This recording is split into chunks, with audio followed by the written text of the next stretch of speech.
کہتے جی اعلیٰ حضرت کو علماء عرب نے مجدد کہا ہے، اللہ عالم میں وہ سارے علماء عرب سے مراد کون ہے؟ آج کی اس ویڈیو میں حرم شریف میں بیٹھ کر اعلیٰ حضرت علیہ الرحمہ کے خلاف پھیلائی گئی غلاظت پر مبنی ویڈیو جس کا تھمبنیل یہ ہے، اسی کا جائزہ لے کر اس کی حقیقت آپ کے سامنے رکھنے والا ہوں۔ تھمبنیل میں دیکھیں کیا کیا لکھا ہے۔ لکھا ہے احمد رضا خان نے کیسے گمراہ کیا پوری امت کو۔ احمد رضا خان کا نکاح دیوبندی عالم نے پڑھایا تھا۔ اعلیٰ حضرت کو علماء عرب نے مجدد کہا ہے۔ اعلیٰ حضرت کی پوری پول کھول دی مکی صاحب نے۔ اب چلیے دیکھتے ہیں کیا کیا جواب دیتے ہیں اور کیا کیا کہتے ہیں جناب مکی حجازی۔ واضح رہے کہ یہ جناب دیوبندی مذہب سے تعلق رکھتے ہیں اور دیوبندیت ہی کی تبلیغ حنفیت کے لبادے میں وہاں بیٹھ کر کرتے ہیں۔ اس بات کو ذہن میں رکھیں اور ویڈیو ملاحظہ فرمائیں۔ باطل کا رد کریں گے ہم ہیں بریلی والے۔ کہتے جی اعلیٰ حضرت کو علماء عرب نے مجدد کہا ہے، اللہ عالم میں وہ سارے علماء عرب سے مراد کون ہے؟ جب اعلیٰ حضرت جو تھے اس دور میں کون کون علماء تھے، یہ تو فیصلہ کرو نا۔ یہ علماء موحدین تو نہیں تھے،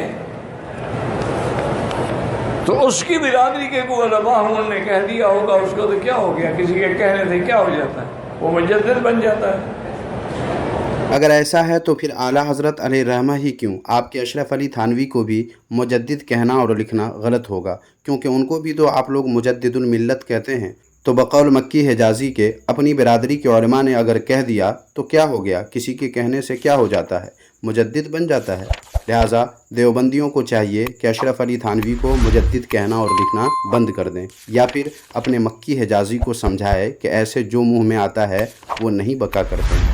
واقعی حضرت علامہ مشتاق احمد نظامی علیہ الرحمہ نے حق فرمایا تھا کہ دیوبندی بولتے ہیں مگر سمجھتے نہیں ہیں۔ سامعین و ناظرین، آئیے اب یہ جانتے ہیں کہ اعلیٰ حضرت علیہ الرحمہ کو مجدد کس نے کہہ کر پکارا۔ اس کے لیے آپ یہ ویڈیو ملاحظہ فرمائیں۔ امام اہل سنت کو سب سے پہلے مجدد کے لقب سے کس نے پکارا تھا؟ اعلیٰ حضرت کو سب سے پہلے مکے کے علماء نے یہ المجدد لہذہ الامہ کہہ کر پکارا۔ المجدد لہذہ الامہ کہہ کر مکہ مکرمہ کے علماء کرام نے پکارا۔ جواب درست دے دیا ہے۔ سامعین و ناظرین، اب دیکھیے آگے مکی حجازی کیا کہتے ہیں۔ اور جناب اعلیٰ حضرت نے، اعلیٰ حضرت ہے نا، چھوٹے حضرت تو نہیں ہے نا، اعلیٰ حضرت نے بھی اور ان کے جو مریدین تھے انہوں نے بھی لکھا ہے کہ وہابیوں کو تو مسئلہ سمجھ نہیں آیا۔ انہوں نے کہا جی کیا مطلب؟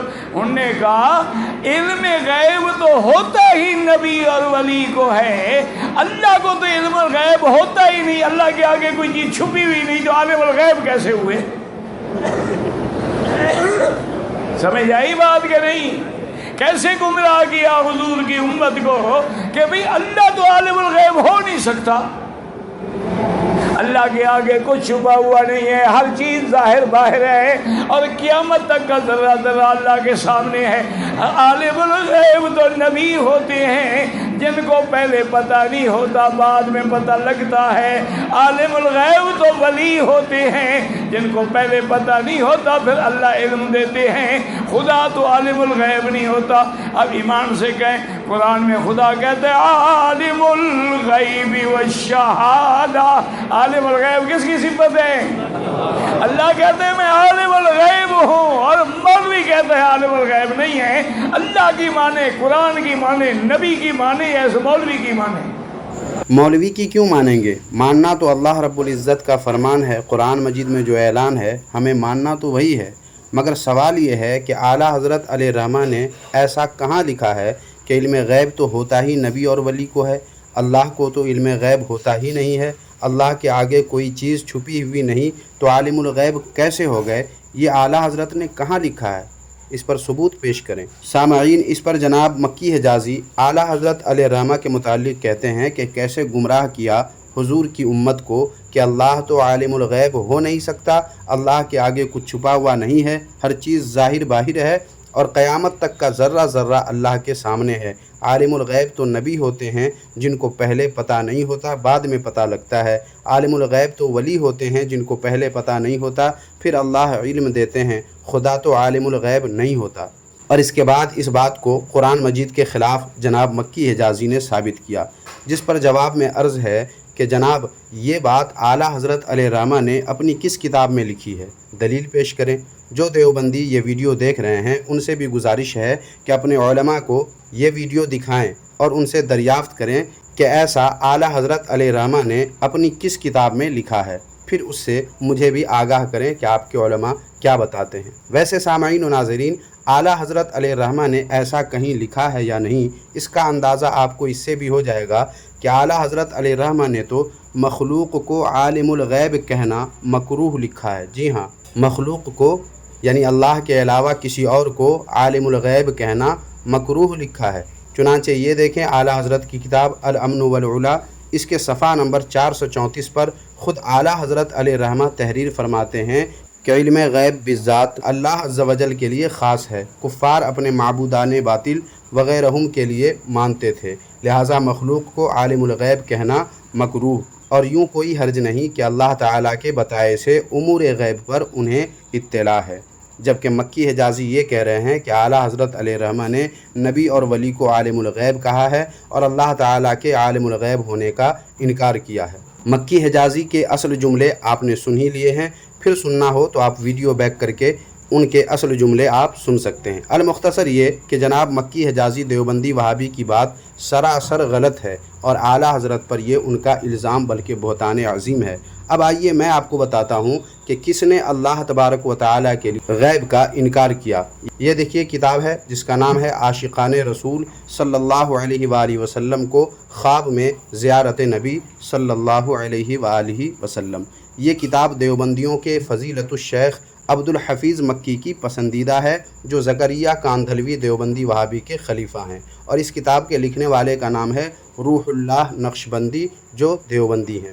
اس کتاب کے صفحہ نمبر 114 پر دیکھیے دیوبندی نے کیا لکھا ہے۔ لکھا ہے کہ دراصل اللہ کے لیے تو کوئی غیب ہے ہی نہیں۔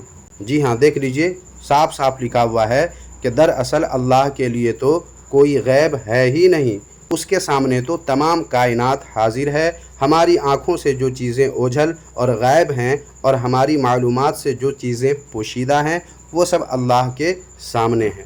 معلوم ہوا کہ جناب مکی حجازی دیوبندی نے جو الزام اعلیٰ حضرت علیہ الرحمہ پر لگایا تھا وہ بات ان کی کتاب میں تو نہیں ہے، مگر دیوبندی کے اپنے گھر کی کتاب میں یہ بات ضرور لکھی ہوئی ہے، جیسا کہ آپ نے دیکھ لیا ہے، جس پر جناب مکی حجازی نے کہا تھا کہ کیسے گمراہ کیا حضور کی امت کو۔ حالانکہ گمراہ تو خود دیوبندی مذہب کے مولوی لوگ رسول کریم صلی اللہ علیہ وآلہ وسلم کی امت کو کر رہے ہیں، مگر الزام لگاتے ہیں علماء اہل سنت والجماعت بریلوی پر، خصوصاً اعلیٰ حضرت علیہ الرحمہ پر۔ اس پر سامعین آپ کچھ کہنا چاہیں گے تو جائیے کمنٹ باکس میں اور ضرور لکھیے کہ آپ جناب مکی حجازی کی اس بہتان عظیم پر جو اعلیٰ حضرت پر انہوں نے لگایا ہے، اس پر آپ کیا کہنا چاہیں گے، ضرور لکھ کر اظہار کر دیجیے۔ باقی مسئلہ سمجھو کہ اللہ عالم الغیب کا کیا معنی؟ ما غاب عن العباد۔ حضور نے فرما دیا کہ میری امت اللہ کا عالم الغیب کا معنی یہ ہے کہ جو چیزیں مخلوق سے غائب ہیں ان کو بھی جاننے والا ہے۔ مسئلہ سمجھ آئے کہ نہیں؟ جو چیزیں مخلوق سے غائب ہیں، اب ماں ہے، بچہ پیٹ میں ہے، نہیں جانتی ہے کہ بچہ فرما بردار ہے یا نافرمان ہے، خوبصورت ہے یا بدصورت ہے، طویل ہے یا قصیر ہے، جمیل ہے یا کبھی ہے، یہ کیسا ہوگا یہ نہیں جانتی۔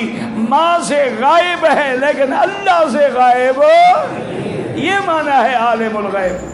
لیکن سامعین محترم، آپ کو معلوم ہونا چاہیے کہ ماں کے پیٹ میں کیا ہے، لڑکا ہے یا لڑکی ہے، اس کا دیوبندی اگرچہ حضور صلی اللہ علیہ وآلہ وسلم یا اولیاء کرام کے لیے تسلیم کرنے سے صاف انکار کر دیتے ہیں، مگر اپنے گھر کے لوگوں کے لیے اس بات کو مانتے بھی ہیں، بتاتے بھی ہیں اور کتابوں میں لکھ کر دنیا بھر میں پھیلاتے بھی ہیں۔ یہ دیکھیے کتاب ارواح ثلاثہ، صفحہ نمبر 132 پر لکھا ہے کہ خان صاحب نے فرمایا کہ مولانا نانوتوی فرماتے تھے کہ شاہ عبد الرحیم صاحب ولایتی کے ایک مرید تھے جن کا نام عبداللہ خان تھا اور قوم کے راجپوت تھے اور حضرت کے خاص مریدوں میں تھے۔ ان کی حالت یہ تھی کہ اگر کسی کے گھر میں حمل ہوتا اور وہ تعویذ لینے آتا تو آپ فرما دیا کرتے تھے کہ تیرے گھر میں لڑکی ہوگی یا لڑکا، اور جو آپ بتلا دیتے تھے وہی ہوتا تھا۔ دیکھ لیا سامعین، وہ عورت جس کو حمل ٹھہرا ہے وہ نہیں آتی تھی تعویذ کے لیے، بلکہ گھر کا کوئی اور آتا، مثلا شوہر آتا، تو ان کو یہ دیوبندی جو بتا دیتا تھا کہ لڑکی ہوگی یا لڑکا ہوگا وہی ہوتا تھا۔ حالانکہ ابھی آپ نے مکی حجازی کی زبانی سنا ہے کہ یہ صفت اللہ تبارک و تعالیٰ کی ہے۔ یہی ہے ان دیوبندیوں وہابیوں کی پہچان کہ آپ اگر کسی نبی یا ولی کی تعریف کریں گے یا ان کی خداداد صفات کا تذکرہ اپنی محفلوں میں یا اپنے دوست احباب کے درمیان کریں گے، اور ان میں اگر کوئی دیوبندی وہابی ہے تو فوراً ان صفات کو اللہ تبارک و تعالیٰ کے لیے خاص کر دیں گے اور آپ کو مشرک اور بدعتی اور جانے کیا کیا کہنے لگیں گے، مگر اپنے گھر کے مولویوں کو جس صفات سے چاہے متصف مان لیتے ہیں، بلکہ لکھ کر کتابوں میں چھاپتے ہیں اور دنیا بھر میں پھیلاتے ہیں۔ اس لیے پہچانیے ان دیوبندیوں وہابیوں کو اور اپنے ایمان و عقیدے کی حفاظت ان لوگوں سے کرتے رہا کریں۔ اب دیکھیے آگے جناب مکی حجازی کیا کہتے ہیں۔ میں بریلوی ہوں، اللہ آپ کو ہدایت دے۔ کیا امام احمد رضا خان بریلوی غلط ہے؟ ان کی کتابیں پڑھ لو پتہ لگ جائے گا، ان کی کتابیں پڑھ لو تو آپ کو سمجھ آ جائے گی۔ جس نے اپنی کتابوں میں ماشاءاللہ ایسی ایسی توجیحات لکھی ہیں کہ جو مستوی تھا عرش پہ خدا ہو کر اتر پڑا ہے مدینے میں مصطفیٰ ہو کر، اس سے بڑا شرک بھی کوئی ہے دنیا میں؟ جو مستوی تھا عرش پہ خدا ہو کر اتر پڑا ہے مدینے میں مصطفیٰ ہو کر۔ اس پر شرک کا فتویٰ جناب آپ بعد میں لگانا، پہلے آپ یہ تو ثابت کر دیں کہ یہ شعر اعلیٰ حضرت علیہ الرحمہ کا لکھا ہوا ہے۔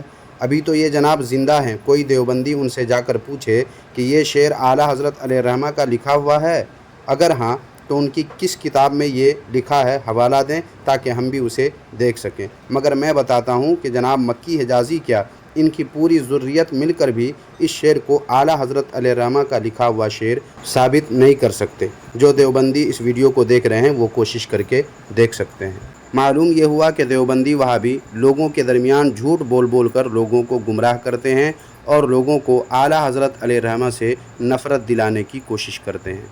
ان للہ، اب وہ مر گئے، اللہ عالم توبہ کر لی ہو۔ اللہ مرنے والے کے بعد کسی کا گلہ نہیں کرے۔ ویسے بہت بڑے عالم تھے، بھٹکتے بھی عالم ہیں۔ جاہل کیا بھٹکے گا؟ جو تیرنا نہ جانتا ہو کیسے ڈوبے گا؟ وہ تو کنارے پہ کھڑا رہے گا نا، تیرنے والا ڈوبتا ہے۔ بہت بڑا عالم تھا بدبخت۔ اس نے جو فتاوی لکھا ہے نا، اس میں بعض فقہی جزیات میں اس کی بڑی گرفت ہے۔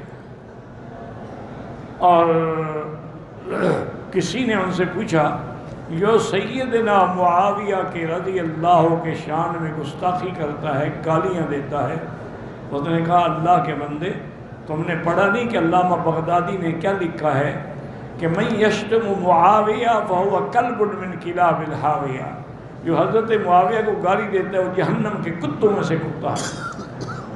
انہوں نے کہا اس کو بھونکنے دو، اس کی مرضی ہے۔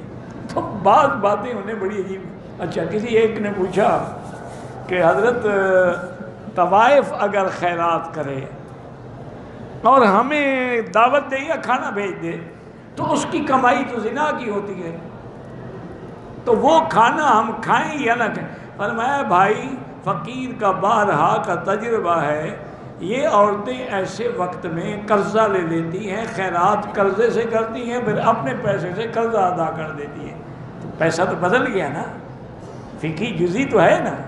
یہ الگ بات ہے کہ حضرت کو تجربہ کیسے تھا۔ اللہ مغفرت کرے، اللہ مغفرت کرے، اللہ مغفرت۔ اللہ اکبر۔ یہ شان ہے اعلیٰ حضرت علیہ الرحمہ کی کہ مخالفین عناد کی وجہ سے برائی کرتے کرتے ان کی شان فقاہت کا خطبہ پڑھ ہی دیتے ہیں۔ سبحان اللہ، سبحان اللہ۔ بہرحال انہوں نے چاہے نہ چاہے اعلیٰ حضرت علیہ الرحمہ کے اس فتوے کو درست قرار دے دیا جو طوائف کے متعلق ہے، جس پر دیوبندی وہابی بہت اچھل کود مچاتے رہتے ہیں۔ حالانکہ ان کے گھر میں بھی ایسا ہی ہے جیسا کہ اعلیٰ حضرت علیہ الرحمہ نے فرمایا ہے۔ خواہش تو یہ ہے کہ اس حوالہ کو بھی اسی ویڈیو میں شامل کر دوں، مگر ویڈیو لمبی ہو جانے پر کچھ احباب اچھا نہیں سمجھتے، اس لیے چھوڑ دیتا ہوں۔ پھر کبھی انشاءاللہ دیوبندی وہابی کی ایسی کوئی ویڈیو ملی جس میں طوائف والی بات پر اعتراض رہا تو جواب میں انشاءاللہ تبارک و تعالی پیش کر دوں گا۔ امام احمد رضا کا نکاح کسی دیوبندی عالم نے پڑھایا تھا، اللہ عالم، میں تو نہیں تھا نا، مجھے انہوں نے بلایا تھا۔ نہیں، اب تمہیں کیا فکر ہے، کسی نے بھی پڑھایا ہو؟ ایسی باتیں پوچھتے ہیں نا، پھر کہتے ہیں وکیل صاحب ناراض ہوتے ہیں۔ بھئی آپ کی کسی لڑکی سے تو ان کا نکاح نہیں ہوا تھا، پھر ایسے کو جواب ایسا ہی دینا چاہیے۔ اللہ عالم کس نے پڑھایا کس نے نہیں پڑھایا۔ ماشاء اللہ، کیا شان ہے اللہ تبارک و تعالی کی کہ دیوبندی وہابی ہی سے اعلیٰ حضرت علیہ الرحمہ کے متعلق الٹے سیدھے سوال کرنے والے دیوبندیوں کا منہ بند کروا دیا۔ بے شک اللہ نرالی شان والا ہے۔ تو سامعین کرام، آج کی یہ ویڈیو آپ کو کیسی لگی کمنٹ باکس میں ضرور بتائیں، اور ویڈیو کو لائک کر کے شیئر کرنا نہ بھولیں۔ جزاک اللہ خیرہ۔